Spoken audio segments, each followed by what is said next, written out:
Welcome back to another episode of Uncut and Unfiltered. Today, as you can see, we are in a slightly different setting to usual. We are in the lab here. I'm going to say a quick hello to Ben. You've joined us before. You're not the main attraction. Stevie, you're always here. You're not interesting. Today, we are sat down with the legendary Billy Walker. Billy, welcome to the podcast, and thank you so much for joining us. Thanks for inviting me. Not a bother at all. You're welcome anytime. Everyone at home, you commented in one of our last videos, Billy, and we finally managed to get him on the podcast. I'm beyond excited. I dressed up for the occasion, as you can see. Billy, talk to us. What are you going to bring us through here today? We're here to talk about Glenallachie. Are there any particular whiskies that you want to start with? Yeah, look, today was an early start for me today. So the plan was that I was going to prepare a pilot of the Glenallachie 10-year-old cask strength batch 12, which will be bottled, I think, somewhere around about September, October-ish. Okay. As I kind of explained earlier, every time we do it, we plan a vatting or a bottling, we always prepare a representative pilot sample. And with the cask strength, that's always a bit of a challenge because in this one this morning, we had about 160 casks to sample. And then we have to work out the relative ratios of the PX, the LRO, so the virgin casks and the wine casks. And in fact, today went well. Then we evaluate experience. So we're sitting here today looking at the pilot of batch 12, 10-year-old cask strength. And we always reflect on where was 11 and where was 12 in terms of the quality. Are we moving in the direction that we want to?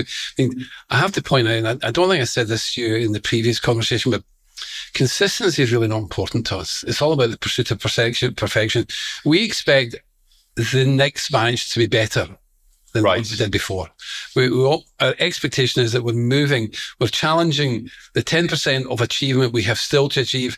That's what we're working on now. And so I've got the 10-year-old batch, the 10 batch, 11 batch, and the 12 batch pilot in front of me. And I've been lucky enough to actually have a look at these earlier today. And look, Spectacular is pretty good. It's going to be bottled around about 60.1. And I encourage everybody who's listening, and I think I'm dominating the conversation here, and I really don't want to do that, but if you're drinking Glenallachie 10-year-old cask strength, drink it at cask strength. We engineer, we construct this, we insinuate our magic into this in such a way that it should be comfortable on your palate. You've developed to let it shine at that cask strength. It's not going to overwhelm your taste buds. In fact, it's going to tease them out into territory that may not have been in before. So give it a chance. Don't add water. Don't add ice. And if you have to add water, fine. But my commitment to you is it doesn't need water. Okay. Is this where we're going to start today? Yes, we are indeed. Wow. Okay. So a first look here, coming out probably around September time. If this episode is going live before September, you have got lots to look forward to. Billy here, everyone pass your glasses in. Thank you. And just watch the drip, mate. Thanks. Sorry, lad. That's okay. Fantastic. So this is the first time anyone outside of Glenallachie has had a look at this then, seeing as you've literally developed this morning, is it? Yeah, only we four. Oh. Wow. What a place to drink it. What a place to drink it, indeed. We do our best to bring you first here at Uncut, but I think this is beyond first. This is really, really cool. Thank you, Billy. Thank you so much. Straight away on the nose, just so fruity. It's huge. The juice, huge. You know. It's one of the things I find a lot better is the jamminess, like just fruity jam, which while it's big and it's like it stays bright. It's like a brighter, fruitier note. It's never like too sweet, too far down that like deep, heavy. It's not over-ripened. It's just yeah. It always keeps a little bit of brightness. Sorry, 61.1, did you say roughly? It's 60.1. 60.1, right, okay. I mean, at 60.1%, you can really go swimming in there. There is so many beautiful notes just really coming straight out of the glass. Yeah, I know what you mean, Ben. It is bright. It's almost a bit sticky as well. It's big. It is. It's very thick. Chewy. And the spice there as well. That's quite important. It was lovely. You were explaining earlier that you should expect spice. You should expect to get cinnamon in there. You should get orange peel. You should get cardamom. And the science of wood management will tell you why you should get that. But the mix in here is PX Oloroso casks, some American Virgin Oak, and some Languedoc wine casks. Amazing. And the kind of percentages are the right percentages. The PX and the Oloroso, similar. The Virgin Oak, which can be a challenge if you over include, is about 15%, and the wines are about 10%. So.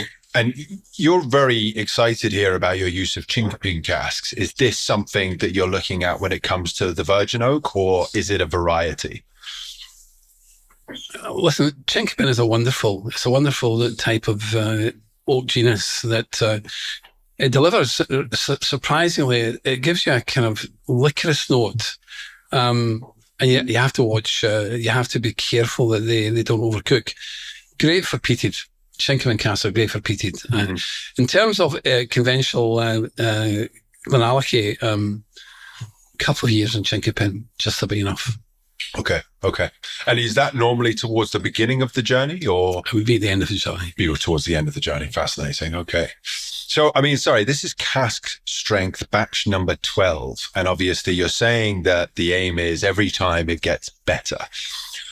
Why is it getting so much better? Is it a fact that it's spending more time in these sherry casks, more time in these specific casks that you're choosing out now that you're 7 years into your journey here at Glenallachie? Or is it just more the fact that you're really finding your groove with the cask strength batches and what you're trying to achieve? I think it's a bit of both. We've been in control for a long time now. 7 years is a significant period. And we've done a lot of work, and we've done a lot of history on the casks. We have a Bible that we'll be checking casks on a fairly regular basis. So we're seeing how they're evolving and developing. And our challenge is always that the next batch is going to be better than this one. That's a challenge.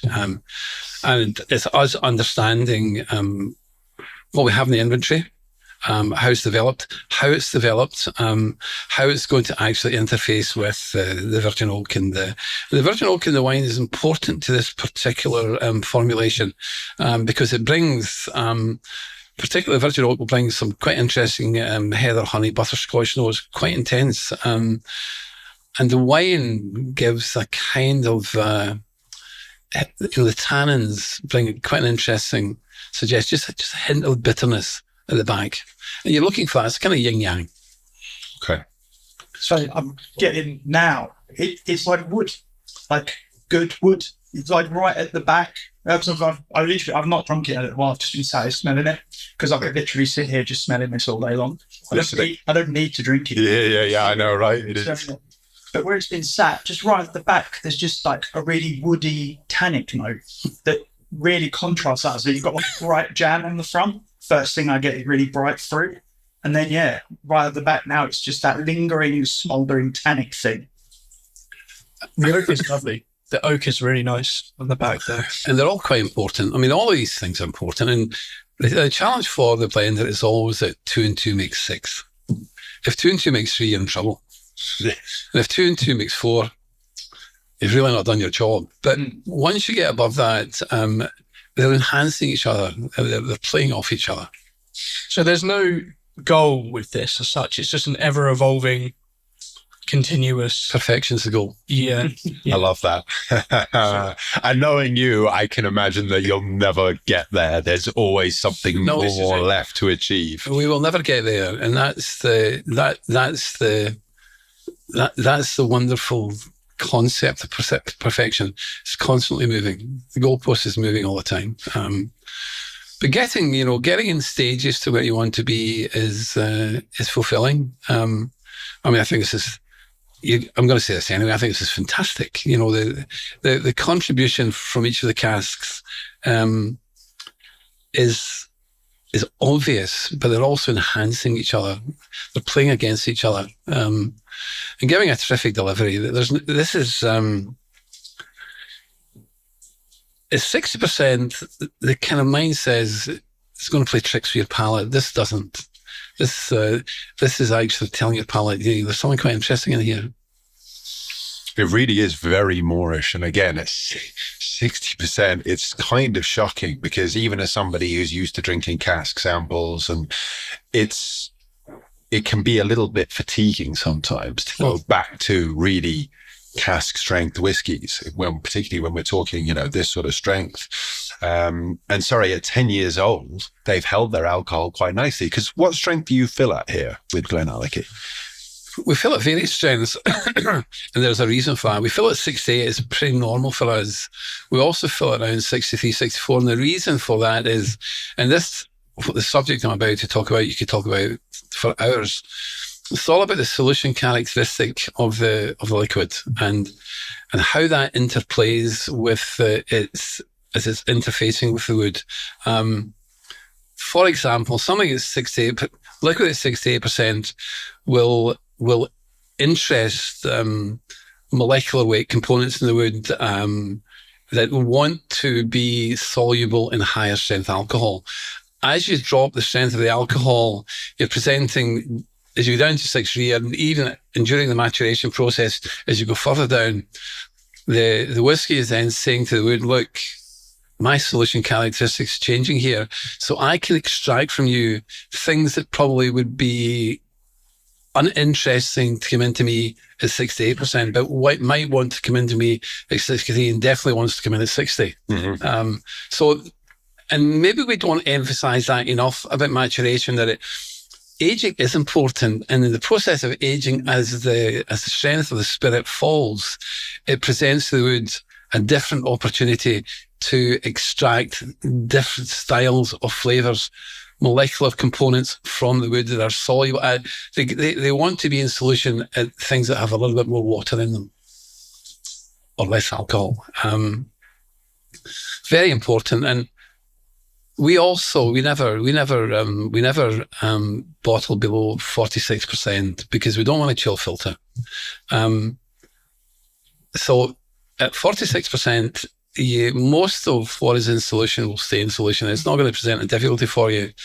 You go to 43 or 40, you're again changing the solution characteristics of the whiskey so that things like maybe high molecular weight esters that stay in solution at 46 might say, look, I'm going to precipitate here. I'm going to come out. If it's cold, you put it in a cold fridge for a period of time, I could become cloudy or I could throw a precipitate. Not that there's anything wrong with that. It's fine.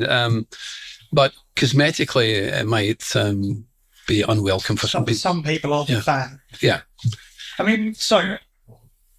Sorry, we drifted a wee bit there, but... No, please drift away. I love listening to that sort of thing. You're looking for a more stable solution at the end of the day, from a chemistry point of view. And the other way... I can't speak to it anywhere near as well as you can, but I'm with you. We also, we don't add, when we're reducing the whiskey, forgetting cask strength, but if we're reducing the whiskey to 48 or 46, we add the whiskey to the water. We don't add the water to the whiskey. I've heard you talking about this before. That's so fascinating to me. Talk to us about that. Why is that? And should we, as opposed to dropping water into our whiskey, should we be pouring our whiskey into a glass with a small amount of water? No, I don't. The reason we do it, the reason that you guys are doing it for a different reason and a much more enjoyable reason. The reason we do it is, and it's an old trick from the old cognac producers. When you add the whiskey to the high strength whiskey to the water, in the early stages when you're adding it, it shocks the whiskey and it does come out of solution. And as you continue to add the whiskey back in, it reforms its solution and goes back into solution, makes it a much more stable product in the long term. Right. Okay. That's really interesting. Very, very interesting. Sorry, Ben, you were going to say something there. Yeah. So you said, obviously you say different things of different molecular weights go into solution at higher ABVs. Yeah. Say 68 versus 63.5, Yes. which is, I think what majority of distilleries are filling at. Is it the same things, or do you get extra? So when over time it gets to 63.5, are you getting different things into solution because it's had that time, or are you getting the same things but for that extra period before you're just getting extra stuff in? I would say, and listen, I haven't done the science, but my scientific background tells me that you're getting different things. Okay. And of course, time plays a role, Yeah. If you fill at 68, for sure, you're going to extract different flavour characteristics from wood than you are at 63. You're going to miss some stuff out at 63. But when you fill at 68, you'll eventually come to 63 and extract out anyway.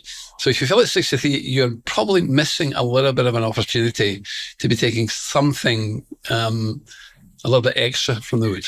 But does that introduce more problems? Are there any casks where you go, nah, that probably should have stayed at 63, or is everything fixable? I don't even think you need to fix. At 60, you're bringing into the whiskey some very interesting high molecular weight esters, I would suspect. But the complexity of the molecular products that you're extracting from the wood is probably, from a science point of view, is a little bit out of my league. I'd need to have an HPLC machine to really, really drill into this.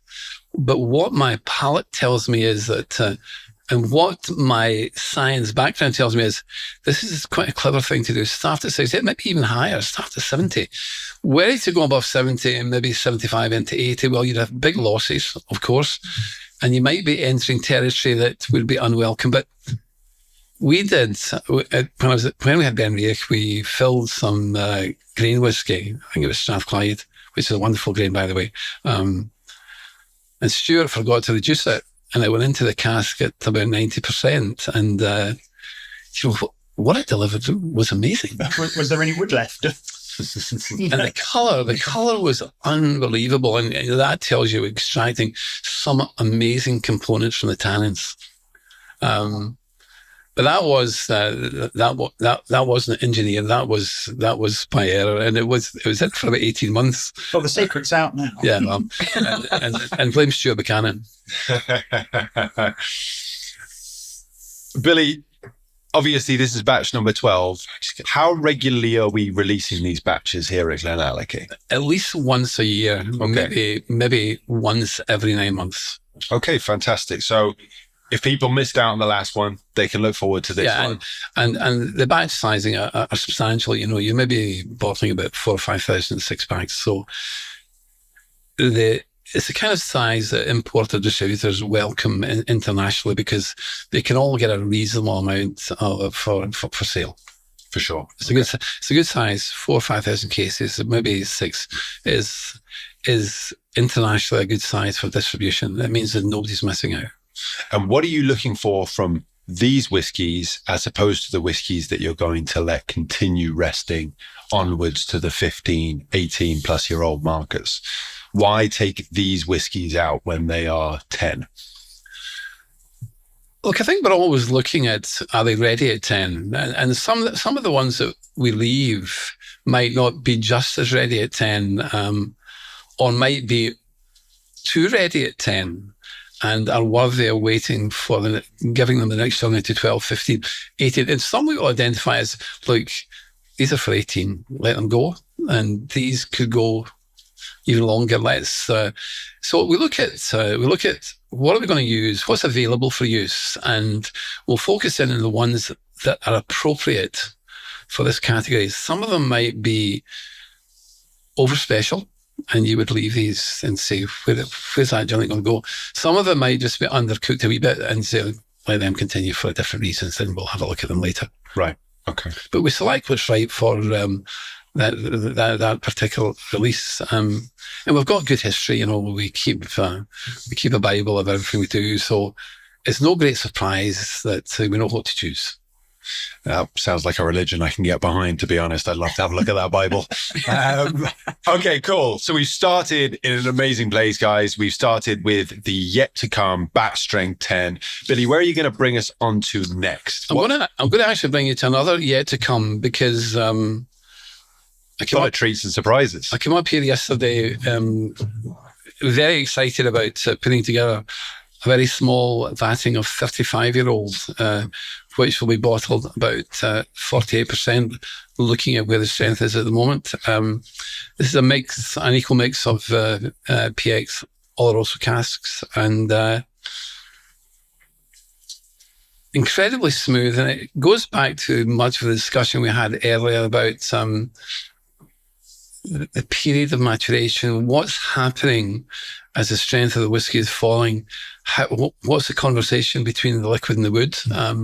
What additional is coming into the wood as the solution characteristic changes in a fairly significant downward manner? I think I had this conversation with somebody 2 or 3 weeks ago about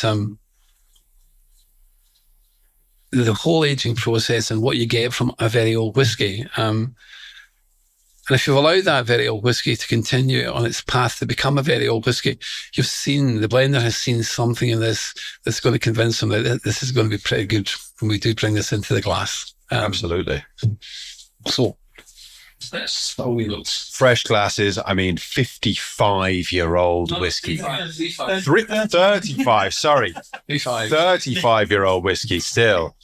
This is serious stuff. I'm kind of glad we're getting new glasses, because we want to be able to appreciate that's a 10-year-old. Really coats the glass, doesn't it? That custard that we just drank, the glass, now it's empty, smells absolutely incredible. Smells like pepperminty, like buttermint. Did you say butterbeans? Buttermint. You know, like you definitely get good mint. Mint will appeal, yeah, absolutely. It's incredible. And then onto this. So, Billy, what is the oldest age statement you bottled here at Glenallachie? This one will be. But there is a 1978 sleeping. Hiding away. Okay. What's the plan for that? Probably bring it to market as a 45. We'll see. The strengths are encouraging. They're well above 46, 47. I think one's at 52. So we're not worried about the strength of the whiskey and cask. But it's behaving very well. Right. They are behaving very well. Fantastic. And is that just one cask you've got off that, or is there a few of those? Well, there's more than one. Yeah, of course. Holding that information close to your chest. I like it. Okay, so sorry, this is 35. You said at about 48%, give or take, yeah?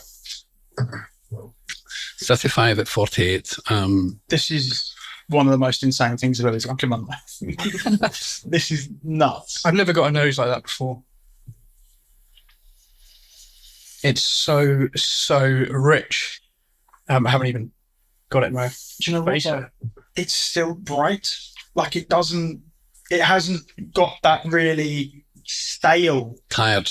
Yeah, it doesn't smell. It still smells like bright and lively, and like when you drink it, it's going to feel almost like effervescent instead of being just really old, sweet, borderline over oaked. Yeah. Which I think a lot of older stuff sometimes. Yeah, you get to 35 plus years old, it starts becoming overly wooded, you can really cook it. Yeah. And we've all had drams in their 20s that have done that, I'm sure. Overcooked, yeah. Definitely. So sorry, what's the cask selection here? It's 50-50 PX and Oloroso hogsheads. Okay. Wow. I don't even know what to say about this. It's so delicate as well. It's delicate, it's effervescent, it's light, but it's rich. There are so many wonderful notes here. It's umami as well. I get like a savoury, there's a savouriness to it, which, like, I'm saying lots of bright, sweet things, but whereas before in that one, it's like a really bold kind of, and then the back end gets tannic at the back. This doesn't really have that. But it's like fruity soy sauce kind of umami. Just on the back, it's really subtle, really delicate, but it evolves away from that initial like real bright thing that hits your tongue first. I mean, it's actually the nose really is where I find most of the brightness. It smells incredible, man. The nose is sensational. And actually a really wonderful journey between the nose and the palate for me. What I love about the palate is how oily it is. It really coats your mouth and stays with you. I'm talking now, I'm still kind of chewing on those wonderful notes. It's a little bit leathery. There are small hints of licorice in there for me. You know what's fantastic though? This Amazing is, you can feel this is even room temperature. It's quite cool, isn't it? Yeah. Temperature. So I can only imagine if you left this for an hour. As it warms up. Yeah. All of those notes are just going to shine through so much more. So sorry, 35 years old. When is this to be expected to be released then, Billy? Is that something that we can look forward to this year? That'll be bottled. I think that's going to be bottled around about September as well. Okay, September is the month here at Glenallachie. It will be limited availability, unfortunately, but not bad. Okay. When you say limited availability, are we talking a couple of hundred bottles or nearly 1,000? Much more, selling 1,000. Okay, brilliant. So there's that's 1,000 cases, so that's 6,000 bottles. 4,000, 6,000 bottles. Yeah. Okay, fantastic. All right, so this, I mean, you say it's limited. There's certainly enough of it to go around for the serious geeks and freaks that are looking for this sort of stuff, which is what's exciting. And you've just released your 30, haven't you, in the last couple of weeks, Yes. Was that? Yeah. I haven't had a chance to taste that. I don't know if you guys have. Unfortunately, but I've seen a couple of people online. Raving about it. Yeah. It seems to have gone down. And it was very reasonably priced as well compared to some 30s on the market there now. But yeah, I'm just... So with a bit of temperature, the juice gets cranked up. Like the Vimto, that Vimto, that Vimto juiciness just starts getting cranked as it gets warm. This actually reminds me a little bit of that whiskey we tried recently where we were talking about black currants. There's like almost a hint of that blackberry, blackcurranty. It's quite dark fruit. No, I listen, and there should be. There is definitely black currant in there. Yeah.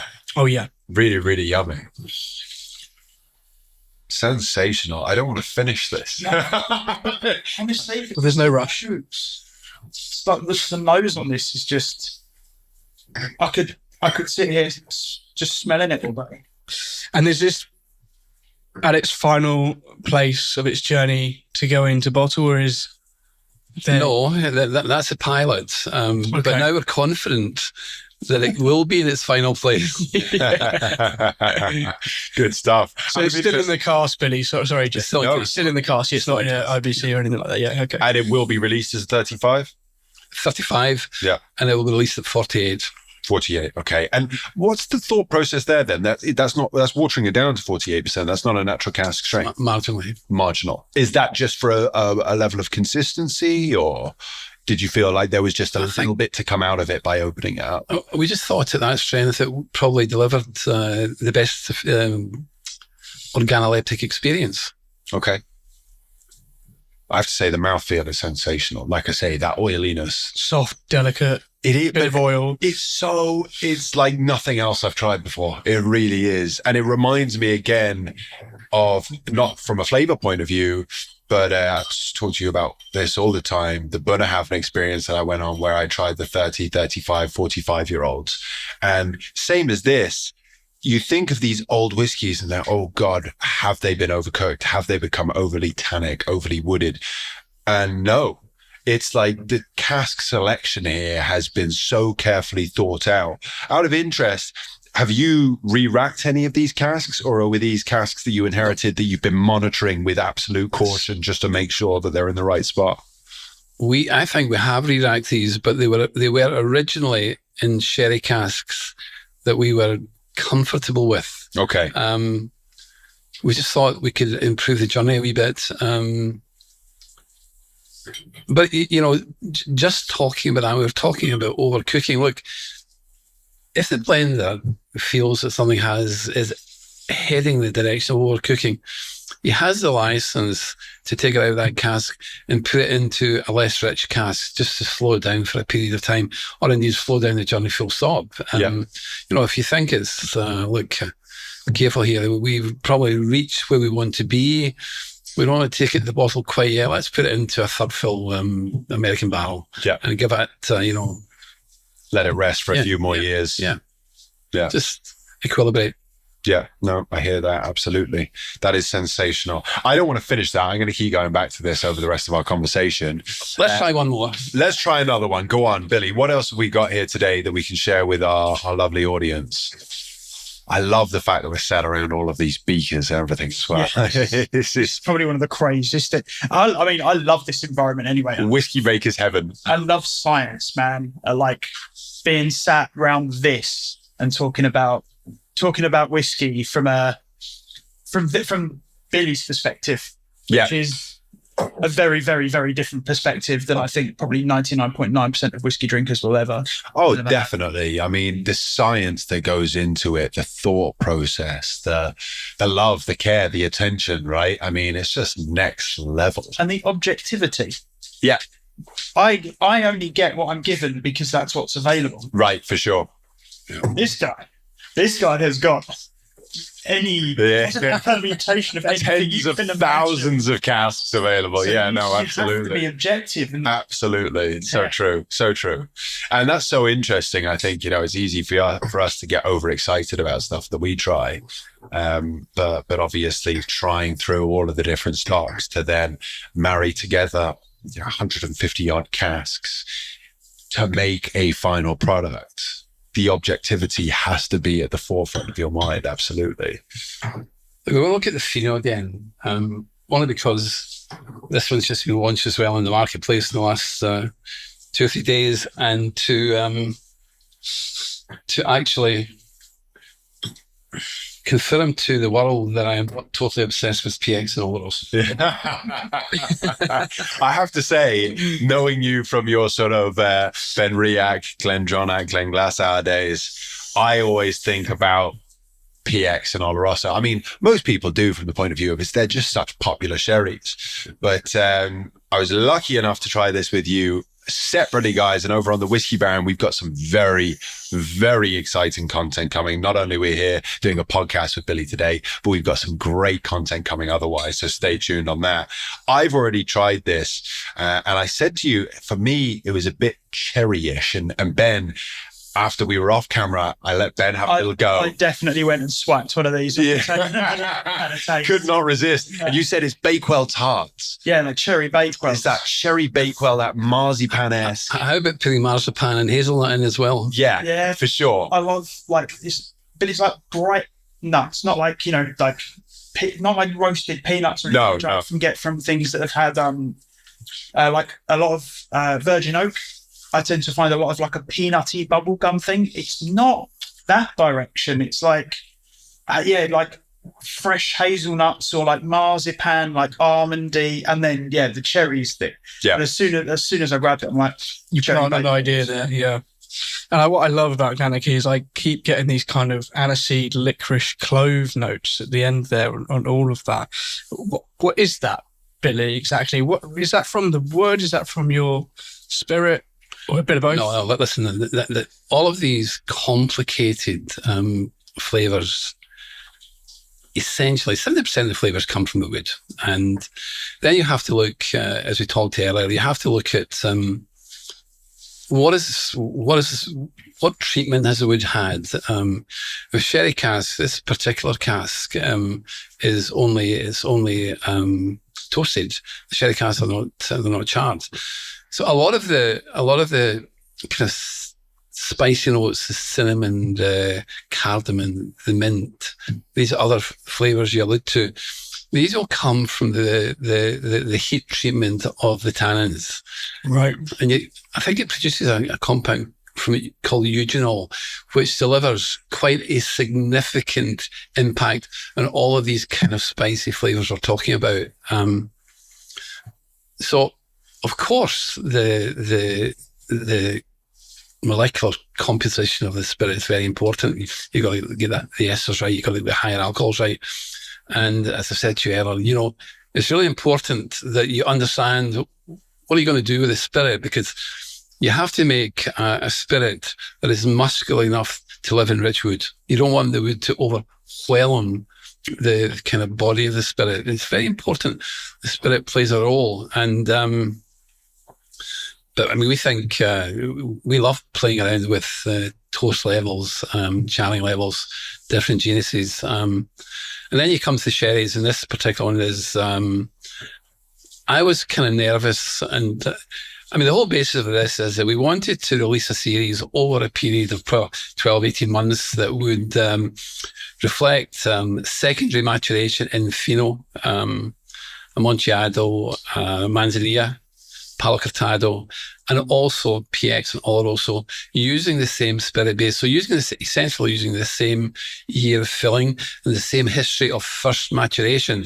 So this, has been, it started its lifespan probably 6 years in a fresh American barrel. And that's where it's picking up a lot of the kind of notes that you're referring to as spicy notes. And then we move into the Fino cask. And I have to say, for the first three, the Fino, the Amontillado, and the Manzanilla, a little bit nervous about making sure we followed the journey very carefully, because I thought they might just be too dry. They might be over drying influence in the whiskey. The reality is, it's not. And what the Fino is, what the Fino influence, as long as the other stuff that's coming out from good, is actually, it's enhancing your flavour palette and teasing out the other notes actually in quite a powerful way.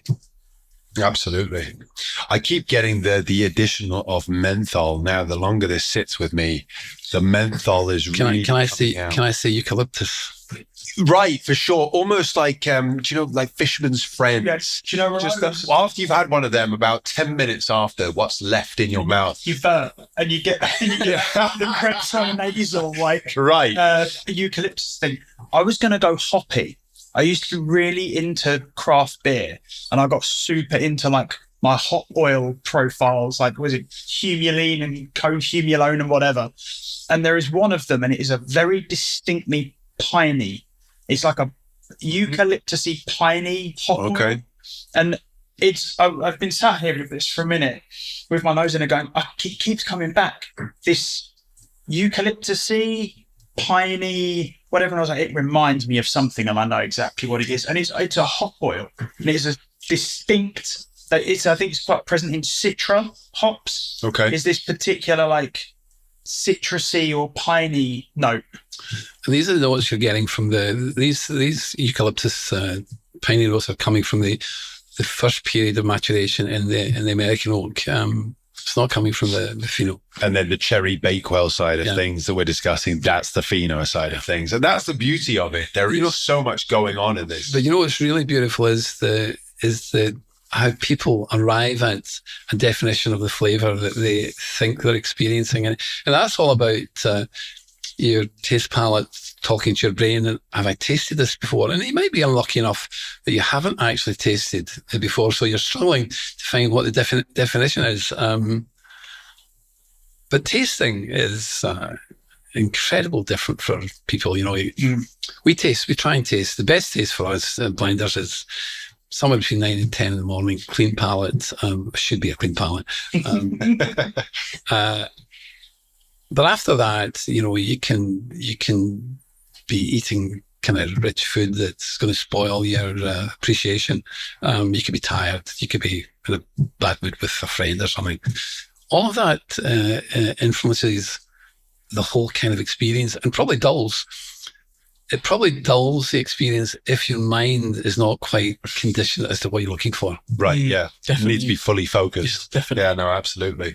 I mean, it doesn't feel it now today, but it's a serious job, right? I mean, at the end of the day, you are working, as we said with the first one, 150 components to make a creation that is better than the separate component parts, the sum of needs to be something that really, enhances the flavor profile of everything. And like you say, 2 + 2, it needs to end up being 6 to really know that you've done your job. I love that. Which is the real art, isn't it? We talk about single cask here, and that can be the easy job. Just finding a good cask. The blending, for sure. The blending is the art and the tricky one here.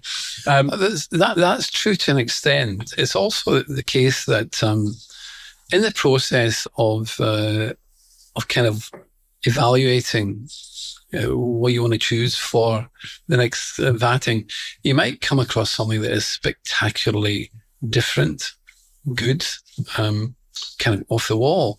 You would set that aside for a single cask because that's worth it. It would be a shame to actually bury that in quite a big experience, whereas you could actually put it in the bottle and say, look, you really do need to try this. Is uniquely different. Right. Yeah. And it happens. For sure. For sure. You almost like let the single casks like find you. So you just go out, you do your job, and you go. And it's not get the things you want. It's not always that they're the best, but it's always the case that they're going to be marginally or more than marginally unique. Yeah. Definitely. Really getting the cough sweets come through now. Yeah, you planted an idea. Going back to the 35-year-old. So, a candy shop. What is interesting is also that tasting is psychosomatic, Of course. I can say to you, say this eucalyptus, and you'll think about it. Yeah. And you might find it. Yeah, no, absolutely. Suggestion strong. Yeah, no, for sure. But it's fun. Definitely. But it's better. It's enjoyable. And that's what it should be. So, Billy, how long do you spend a day in here? How long do you hang out in here? Is this your lab? Is this your look? If I'm being church? I spend most of my time with the warehouse people and in the lab. The distillery side of it is actually runs very smoothly. We've got some very, very talented people in there. The senior brewer, Philip, we are so blessed to have him. He has such wonderful experience, great nose. He's got a terrific feel. You can feel how the distillery is operating. Would I dare to intrude in that? Absolutely not. I love that. People are doing their jobs. You can do yours, right? Absolutely. Fantastic. Billy, do we have time for one more or do we need to wrap up? I think I need to wrap up. No, not a bother at all. The way we normally wrap these up is with a little roundup, a buy, a don't buy, an oosh, or, which I'm not worried about, a bin it. I don't think any of these are going in the bin. Jesus Christ. Obviously, these are not all released yet. In fact, we've tried 2 that are not released at all, coming out later this year in September. Stay tuned. Starting with the 10-year-old batch. 10-year-old 12th batch cask strength. Yeah. What sort of price are we looking at for a bottle of that? Oh gosh, here in the UK, roughly. Yeah, honestly, I can't answer that question. I'm putting you on the spot a little bit. You're embarrassing me. I actually don't know. I don't get involved in pricing. Okay. My only kind of conversation with sales and marketing is that be sensible. Okay. And this is the thing, as you just said there, recently, obviously, the 30-year-old has gone on sale. It is very, very approachable from a price point of view if you compare it elsewhere. I feel that, given that you are ultimately privately owned, some would argue a craft distillery, it's very, very accessible what you're doing here from a core range point of view and beyond. So this is going to be released later in September. Yes. Okay. Ben, I'm going to come to you. We don't have a price point of view. I'm going to ask you for a rough idea. Out of 10, what would you be giving this out of 10 for a cask strength 10-year-old? I mean, you kind of put me on the spot. Yeah, I know. I'm going to come to you first. 10 out of 10. Join the club. It's actually incredible. I'm thinking we've had this conversation about me and price. Right. I'm really, really price conscious. I'd rather have 10 bottles of different stuff that hit a spectrum than invest in just one. Now, if the pricing is landing where I think a lot of the others have, one of those will be going on my shelf. Definitely. 100%. Fair enough. No question. What would you pay for that? without insulting Billy here. We doesn't know the pricing anyway. That's so- right. Right. Well, then go right ahead. 10-year-old cask strength. What did I pay for the last one? Is the question. Yeah, what did you pay for the last one? I'll find out. 100 and... I think No. it would have been probably sub 100, right? Am I losing my 90... marbles there? Fine, I don't know. I like about 100 quid. Would be where you're at. I'd be like, so I always have, my brackets go 45 to about 65 is, I'll pretty much give most things a pump. If it's from a name I know, or it's on a good recommendation, 45 to 65, I'll give most things a pump. Mhm. 65 to 85, I would, that's a pot still job. That's one I've had in the pot still, and I've gone, You tried it before. I've not even finished the glass, and I'm already on, Master of Malt, having a look. 85 plus has got to be special, and I very rarely spend more than 120. So this fits into that category That's for you. This is in my last category. Okay, I like it. That says enough then. Stevie, I where are you at on agree. this one? I agree with Ben. Yeah, this is lovely. This is absolutely beautiful. It's special juice. It is And I would- special It juice. is I like It's that. special juice. I want that on the label. That's the expression name. Yeah, no, it's fantastic. I would pay 100, 110 easily for. Now I've had it, absolutely. Yeah. How about you, Jake? You know what? I haven't tried batch 11. I think I tried batch 10. Batch 12 is absolutely sensational. The idea that you're on a quest for perfection is definitely coming along from the last one that I tried. Now, is that just because I'm sat next to the great and wonderful Billy Walker here in his lab, enjoying it in this setting? Maybe, but I don't think so.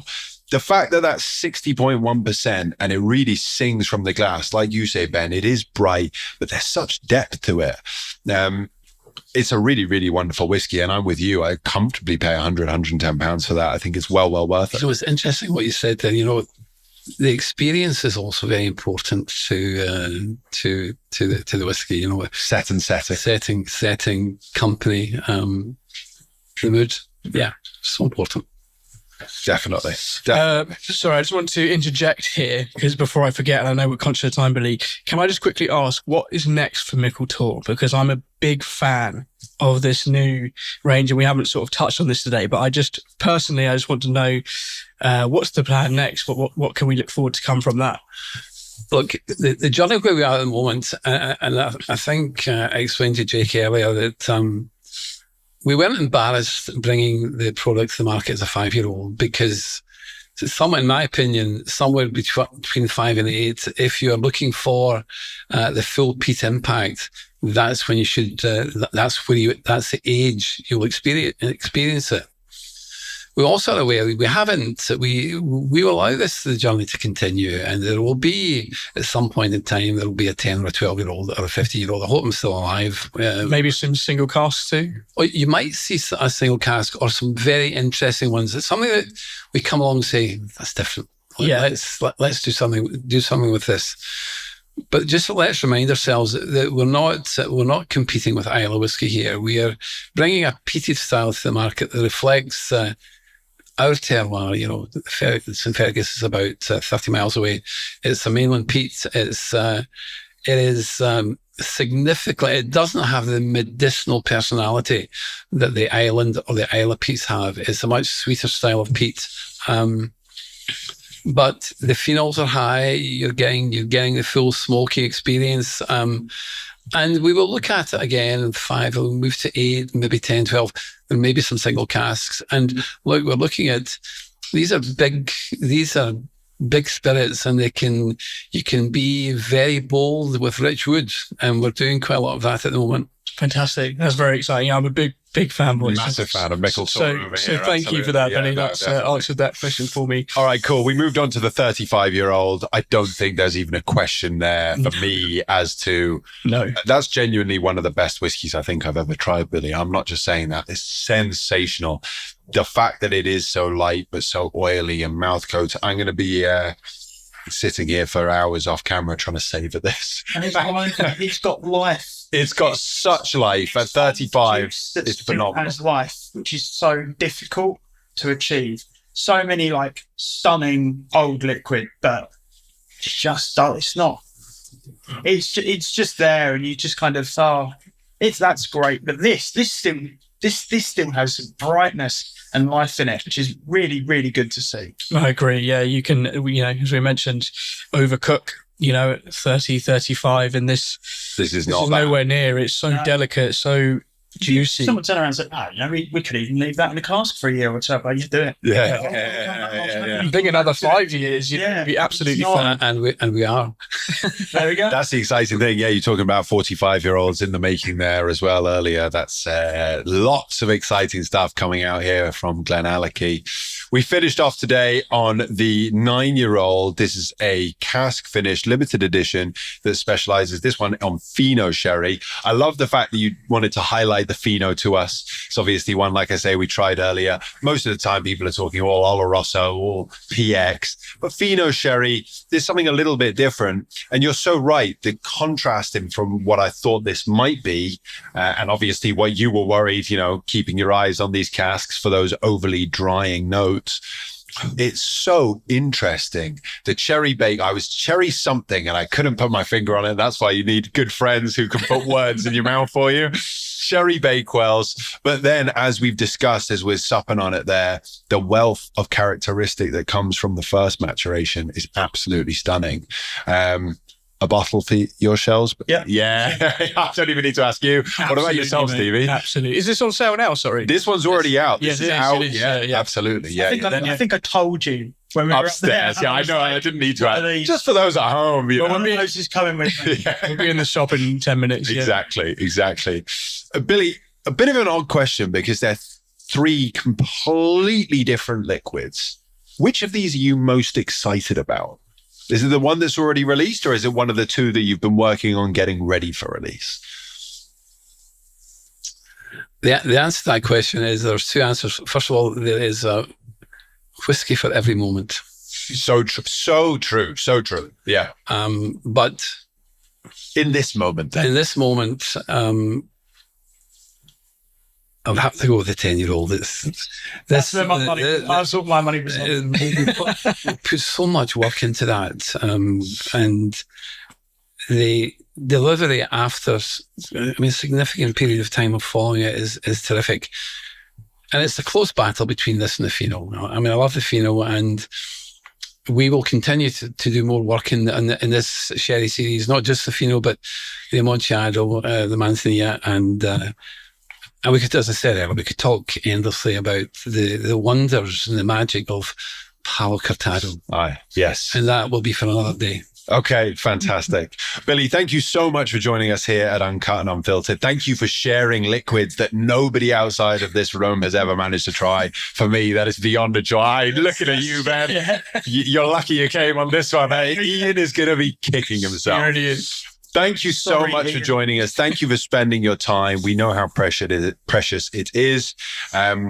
Everyone at home, please drop a comment. Which 3 of these are you most excited to try? And make sure you give a big thank you for Billy Walker joining us here today. Thank you, Billy. Cheers.